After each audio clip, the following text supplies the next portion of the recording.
नमस्कार, मैं आपका मित्र चंद्रशेखर तापी। आपकी साधना बेहतर चल रही ही होगी और उसके साथ में आपको प्रणाम और आपके गुरुओं को प्रणाम, गुरु तत्व को प्रणाम। जब हम साधना करते हैं, वह भी एकांत में साधना करते हैं, तो हमारे इर्द गिर्द जो होती है सूक्ष्म जो शक्तियां हैं उनका जमावड़ा हो जाता है, क्योंकि वो मदद करती है। जिस पंथ पर हम जा रहे हैं, जिस रास्ते पर हम जा रहे हैं, जिस रोड पर हम जा रहे हैं, वहां पर और भी तो लोग जा रहे हैं ना, तो एक दूसरे को मदद करते हैं। जब आप इस मार्ग पर जाते हैं, आध्यात्मिक पंथ पर जाते हैं, यानी कि आप गुरु के कहने पर, गुरु चरणों का ध्यान करते हुए, गुरु का नाम लेते हुए जब इस रास्ते पर से जाते रहते हैं, तो अनेक सूक्ष्म की शक्तियां आपके इर्द गिर्द जमा होती रहती हैं, या जमा कहने के साथ में आपके साथ में रहती है।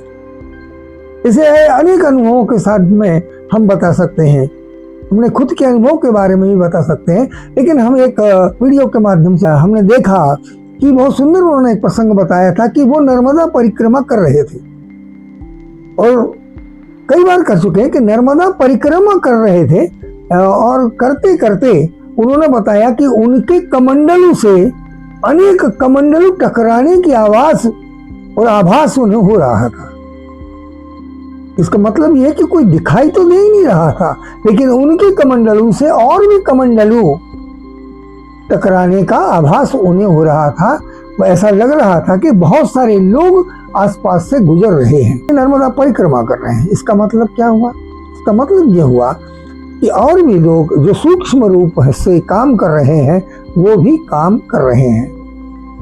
हम ब्रह्म चैतन्य महाराज गोंदवलेकर जी के चरित्र के संदर्भ में भी इस बात को समझ सकते हैं कि सूक्ष्म जो जगत में काम कर रहे हैं, उनसे भी मिलने के लिए महाराज जो हैं जाया करते थे, उन्हें भी मार्गदर्शन दिया करते थे। हम प्रापंचिक हैं, हम समाज में रहते हैं, लेकिन जो निर्जन वन में साधना कर रहे होते हैं, उनको भी मार्गदर्शन हमारे सद्गुरु श्री ब्रह्म चैतन्य महाराज ने दिया है, क्योंकि वो अवतार हुए हैं इस पृथ्वी पर, वो अवतरित हुए हैं मार्गदर्शन के लिए।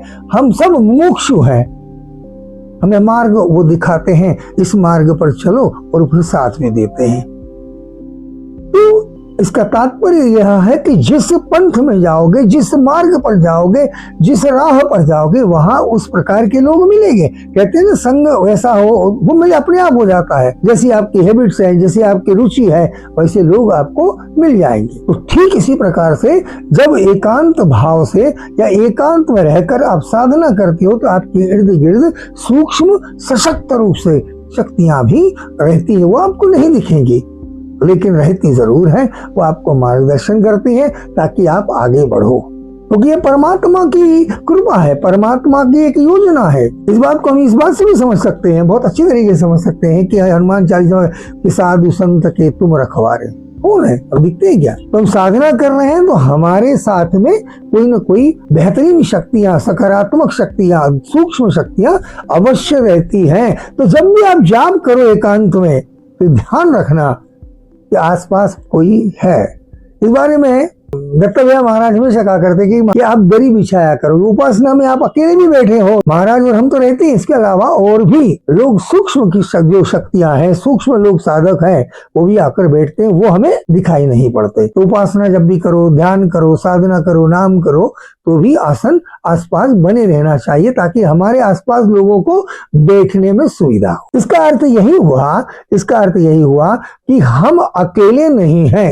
इस बात को और भी वीडियो हम आपको बताएंगे, और भी अनुभव बताएंगे, लेकिन we are not alone in this universe. हम अकेले नहीं है, हमें निराश नहीं होना, हमें हताश नहीं होना है। हम जिस साधना के मार्ग पर हैं, हमें जो गुरु ने साधना दी है, उस मार्ग में और भी लोग हैं, काम कर रहे हैं, और वो हमारे संगी साथी हैं, वो मदद करते रहते हैं।